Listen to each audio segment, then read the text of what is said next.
मैं भारत को भारतीयता की मान्यता के आधार पर फिर से खड़ा करना चाहता हूं, उस काम में लगा हूं। ये कि हिंदुस्तान भी 2000 साल पहले, 5000 साल पहले एल्यूमिनियम बना सकता था, क्योंकि एल्यूमिनियम का रॉ मटेरियल इस देश में भरपूर मात्रा में है।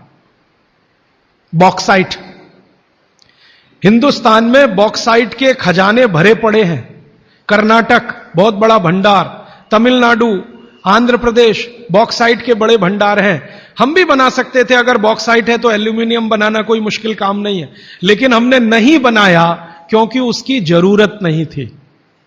हमको जरूरत थी मिट्टी की हांडी की, इसलिए हमने मिट्टी की हांडी बनाई और उसी पर सारे रिसर्च और एक्सपेरिमेंट किए। इसलिए कुम्हारों की एक पूरी की पूरी जमात इस देश में खड़ी की गई कि तुमको भैया मिट्टी के ही बर्तन बनाने हैं। माने तुमसे बड़ा वैज्ञानिक कौन? अब ये कुम्हार जो इतने बड़े वैज्ञानिक हैं इस देश के, जो मिट्टी के बर्तन बनाकर हजारों साल से दे रहे हैं हमारे स्वास्थ्य की रक्षा करने के लिए, हमने उनको नीची जाति बना दिया।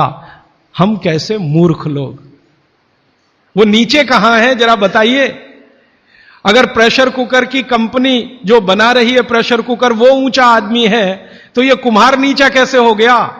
ये ऊंचा नीचा हमने डाल दिया इस देश में, इसी ने देश का सत्यानाश कर दिया।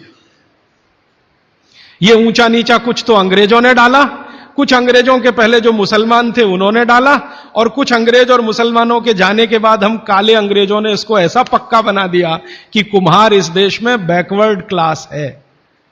जो सबसे बड़ा वैज्ञानिक काम कर रहा है मिट्टी के बर्तन बना बनाकर आपके माइक्रो न्यूट्रिएंट्स को, आपके सूक्ष्म पोषक तत्वों को कम नहीं होने देने के लिए मिट्टी का सिलेक्शन करता है। वो आपको मालूम है, हर एक मिट्टी से बर्तन नहीं बनते। एक खास तरह की मिट्टी है वही बर्तन बनाने में काम आती है, और एक खास तरह की मिट्टी है जो हांडी बनाती है, दूसरे खास तरह की मिट्टी इसमें कुल्हड़ बनता है, तीसरे खास तरह की मिट्टी में कुछ और बनता है। यह मिट्टी को पहचानना कि इसमें कैल्शियम ज्यादा, इसमें मैग्नीशियम ज्यादा, इसलिए हांडी इससे बनाओ, और इसमें कैल्शियम मैग्नीशियम कम है इसलिए इसका कुल्हड़ बनाओ, ये तो बहुत बहुत बारीक और विज्ञान का काम है। ये सब कुम्हार कर रहे हैं, हजारों साल से कर रहे हैं, बिना किसी यूनिवर्सिटी में पढ़े हुए कर रहे हैं। तो हमें तो वंदन करना चाहिए, उनके सामने नतमस्तक होना चाहिए। कितने महान लोग हैं। दुर्भाग्य से सरकार की कैटेगरी में वो बैकवर्ड क्लास में आते हैं। तो ये जो मिट्टी के बर्तन की बात हुई, वो मिट्टी के बर्तन की बात इसलिए कि माइक्रो न्यूट्रिएंट्स का सब कुछ सामान्य रहता है, इसलिए हमारे यहां एल्यूमिनियम के बर्तन या दूसरे मेटल के बर्तन का चलन कम है। भगवान के लिए तो बनाते नहीं, धातुओं के बर्तन में खाना नहीं बनता, सभी मंदिरों में भोजन और प्रसाद ज्यादातर मिट्टी के। तो आप भी कर लीजिए ये काम, प्रेशर कुकर निकालिए, मिट्टी की हांडी ले आइए। तो आप कहेंगे जी दाल देर में पकेगी, सिद्धांत ही वही है दाल का, तो जो देर में खेत में पकी है वो देर में घर में भी पकेगी। तो आप बोलेंगे फिर टाइम मैनेजमेंट कैसे होगा? मैं आपको सरल बता देता हूं, दाल को हांडी में रख के चढ़ा दीजिए, बाकी सब काम करते रहिए, घंटे डेढ़ घंटे में पक जाएगी, उतार लीजिए, फिर खा लीजिए। घंटे डेढ़ घंटे में आपके झाड़ू पोछा, दूसरे बर्तन साफ करना, कपड़े साफ करना, या जो भी काम करना है, पढ़ना लिखना, बच्चों को पढ़ाना, वो करते रहिए, वो दाल पकती रहेगी। ये है भागवत जी का सूत्र कि ऐसा भोजन नहीं करना जो बनाते समय, पकाते समय सूर्य के प्रकाश से वंचित हो और पवन के स्पर्श से वंचित हो। यह तभी संभव है जब आप खुले बर्तन में खाना बनाएं तो पवन भी अंदर आए और सूर्य का प्रकाश की किरणें भी अंदर आए खुले बर्तन में, और वो खुला बर्तन सबसे अच्छा मिट्टी का हांडी। आप कहें जी मिट्टी की हांडी के बाद अगर कोई चीज है तो हमारे यहां एक मेटल बनता है जिसको आप लोग कहते हैं एलॉय है, कांसा। कांसा आपने सुना है, शायद देखा भी हो किसी के घर में। तो दूसरा सबसे अच्छा माना जाता है कांसा, तीसरा सबसे अच्छा माना जाता है पीतल। अब ये कांसे और पीतल में भी हमने काम कर लिया कि अरहर की दाल को कांसे के बर्तन में पकाएं तो उसके सिर्फ 3% माइक्रो न्यूट्रिएंट कम होते हैं, 97% मेंटेन रहते हैं।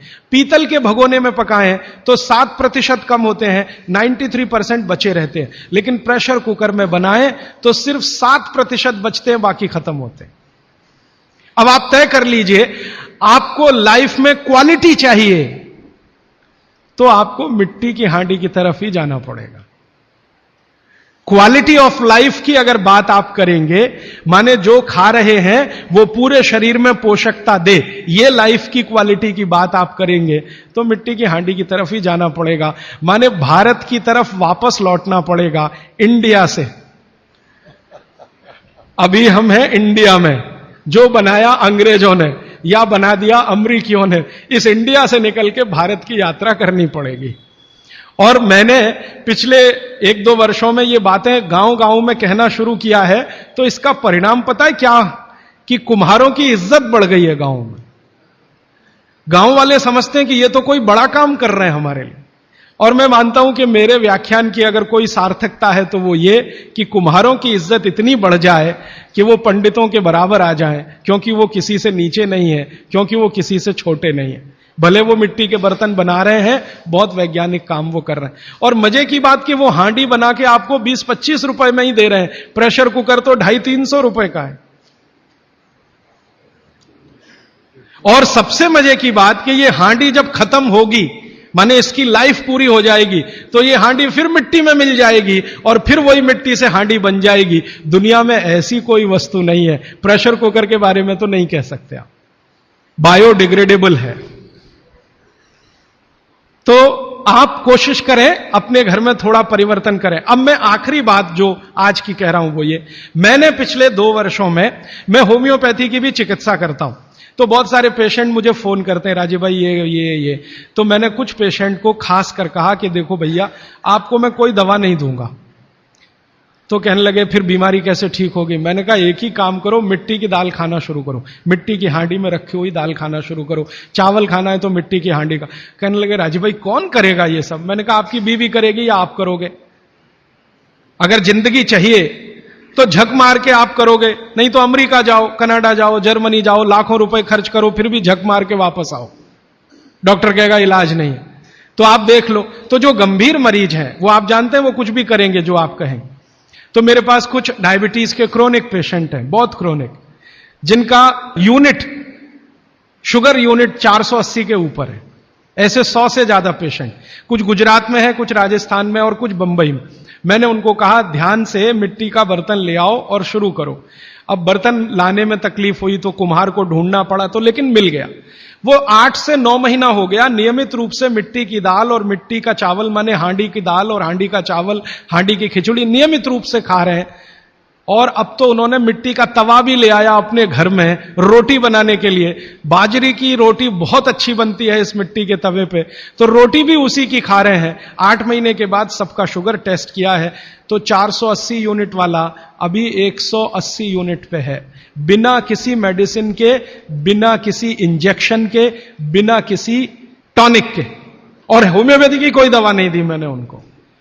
कुछ लोगों को ज्यादा परेशान थे, दवा भी दो, उनको प्लेसिबो दे दिया। प्लेसिबो समझते हैं? खाली गोली, दवा नहीं डाली। तो पेशेंट को लग रहा है कि मैं दवा खा रहा हूं, दवा खा के अच्छा हो रहा हूं। मुझे मालूम है कि वो कोई दवा नहीं है, वो प्लेसिबो है, वो अच्छा हो रहा है उस मिट्टी की दाल खा के, मिट्टी का चावल खा के, मिट्टी की खिचड़ी खा के। रिजल्ट ये है।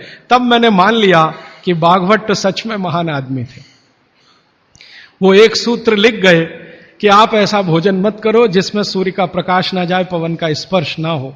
तो वो आपके लिए अमृत तत्व है, भोजन नहीं है, वो अमृत जैसा है। मेरा हो मन स्वदेशी, मेरा हो तन स्वदेशी, मर जाऊं तो भी मेरा होवे कफन स्वदेशी।